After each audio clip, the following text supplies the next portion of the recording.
महारथी कर्ण महाभारत के युद्ध के एक ऐसे योद्धा थे जिन्हें अपने पूरे जीवन काल में बार बार अपमानित होना पड़ा। जन्म लेते ही उन्हें उनकी माता ने त्याग दिया। शिक्षा ग्रहण करने जब गुरु द्रोणाचार्य के पास गए तो उन्होंने कर्ण को सूत पुत्र होने के कारण शिक्षा देने से मना कर दिया। तब उन्होंने एक ब्राह्मण का रूप धारण कर भगवान विष्णु के अंशावतार परशुराम जी से शिक्षा ग्रहण की, लेकिन वहाँ भी उन्हें अपमानित होना पड़ा क्योंकि शिक्षा पूर्ण होने के बाद गुरु परशुराम को जब ये पता चला कि वो एक ब्राह्मण पुत्र नहीं बल्कि सूत पुत्र हैं, तो उन्होंने कर्ण को एक शापित जीवन जीने के लिए विवश कर दिया। लेकिन कर्ण ने कभी हार नहीं मानी और अपने बाहुबल से उन्होंने भारतीय पौराणिक इतिहास में वो ख्याति हासिल की जिसके वो हकदार थे। आज हम आपको कर्ण के पराक्रम से अवगत कराएंगे और ये जानने की कोशिश करेंगे कि वो कौन से अस्त्र शस्त्र या फिर दिव्यास्त्र थे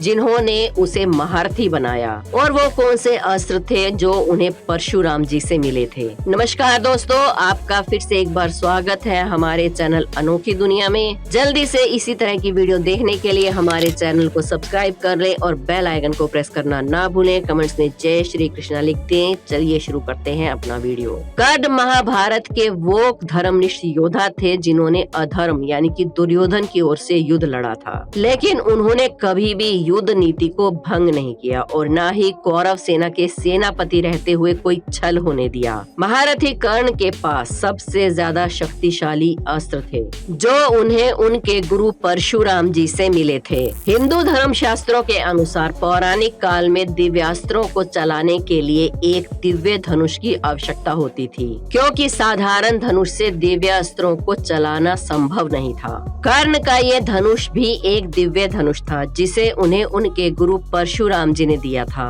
दरअसल जब गुरु द्रोणाचार्य ने सूत पुत्र होने के कारण कर्ण को शिक्षा देने से मना कर दिया था, तो अस्त्र शस्त्र की शिक्षा पाने के लिए एक ब्राह्मण पुत्र बनकर गुरु परशुराम जी के पास वो गए, क्योंकि उन्हें डर था कि कहीं सूत पुत्र होने के कारण परशुराम जी भी उन्हें शिष्य बनाने से मना न कर दें। ब्राह्मण के वेश में ही कर्ण ने परशुराम से अस्त्र शस्त्रों का ज्ञान प्राप्त किया, लेकिन एक दिन जब कर्ण की शिक्षा पूर्ण हो चुकी थी तभी उनके गुरु को पता चला कि कर्ण किसी ब्राह्मण का पुत्र नहीं बल्कि एक सूत पुत्र है। तब अपने क्रोध के लिए विख्यात भगवान परशुराम ने कर्ण को श्राप दिया कि तुमने मुझसे धोखे से शिक्षा प्राप्त की है, इसलिए जब तुम्हें मेरी दी हुई शिक्षा की सबसे ज्यादा जरूरत होगी उस समय तुम सब कुछ भूल जाओगे। लेकिन जब कर्ण ने वेश बदलने का कारण बताया तब परशुराम जी का क्रोध शांत हो गया और उनका मन व्यथित हो उठा। तब परशुराम जी ने कर्ण से कहा, हे वत्स, मैं तुम्हें दिया हुआ श्राप तो वापस नहीं ले सकता,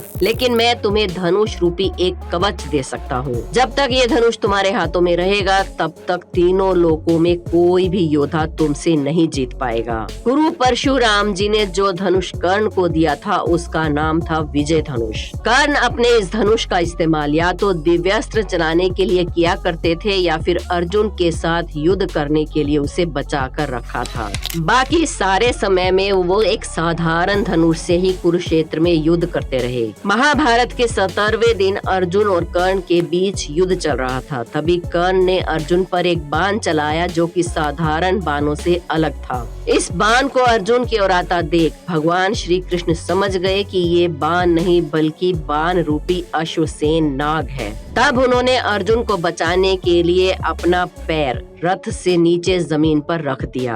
भगवान श्री कृष्ण के ऐसा करने से रथ के पहिए जमीन में धंस गए, साथ ही रथ के घोड़े भी झुक गए। तब वो बाण रूपी अश्वसेन अर्जुन की जगह अर्जुन के सर के मुकुट से जाकर टकराया।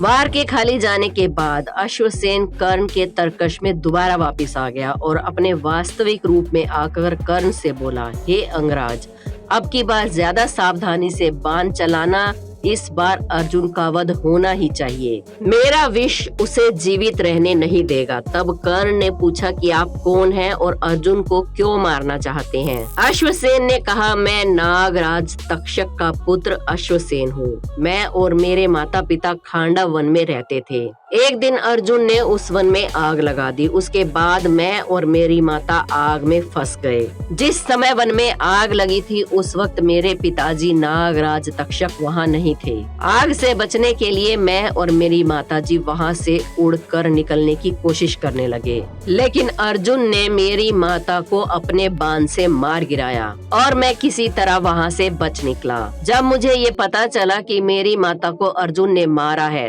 तभी से मैं अर्जुन से बदला लेना चाहता हूँ और इसी कारण आज मैं बाण के वेश को धारण करके आपके तरकश में घुसा। इसके बाद कर्ण उसकी सहायता के लिए कृतज्ञता प्रकट करते हुए कहते हैं, अश्वसेन मुझे अपनी ही नीति से युद्ध लड़ने दीजिए। आपकी अनीति युद्ध सहायता लेने से अच्छा तो मुझे हारना स्वीकार है।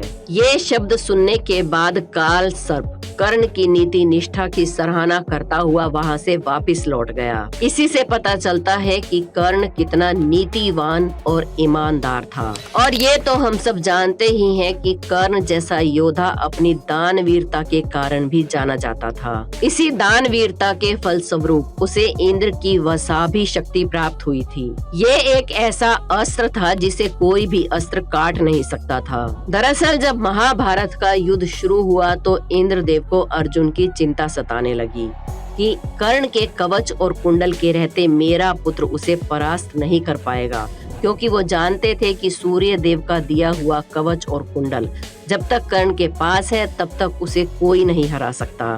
इसलिए इंद्रदेव ने छल का सहारा लिया और एक दिन जब कर्ण सुबह के समय सूर्य देव को जल अर्पित कर रहा था, तब इंद्रदेव ब्राह्मण का वेश बनाकर उसके पास पहुँचे और कर्ण से उसका दिव्य कवच कुंडल मांग लिया। कर्ण ने कहा कि हे ब्राह्मण देवता, आप अपने असली रूप में आ जाइए, क्योंकि मैं जानता हूँ कि आप देवराज इंद्र हैं और मुझसे मेरे कवच कुंडल क्यों मांग रहे हैं। कर्ण के मुख से ऐसी बातें सुनकर देवराज इंद्र अपने असली रूप में आ गए और उससे पूछने लगे कि तुम्हें किसने बताया कि मैं यहाँ पर तुमसे कवच कुंडल मांगने आया हूँ। कर्ण ने कहा कि मेरे पिता सूर्य देव ने मुझे पहले ही ये बात बता दी थी। इंद्रदेव बोले कि हे कर्ण, तुम महान हो। तुम्हें पता था कि आज मैं यहाँ तुमसे कवच कुंडल मांगने आने वाला हूँ, फिर भी तुम आज यहाँ सूर्य को अर्घ देने आए। तुम्हारे जैसा दानवीर आज तक ना इस पृथ्वी पर हुआ है और ना ही इस पृथ्वी के अंत काल तक होगा। आज के बाद तुम महावीर दानी कर्ण के नाम से जाने जाओगे। इसके अलावा मैं तुम्हें अपनी वसावी शक्ति भी देता हूँ, जिसका इस्तेमाल तुम सिर्फ एक बार ही कर सकोगे।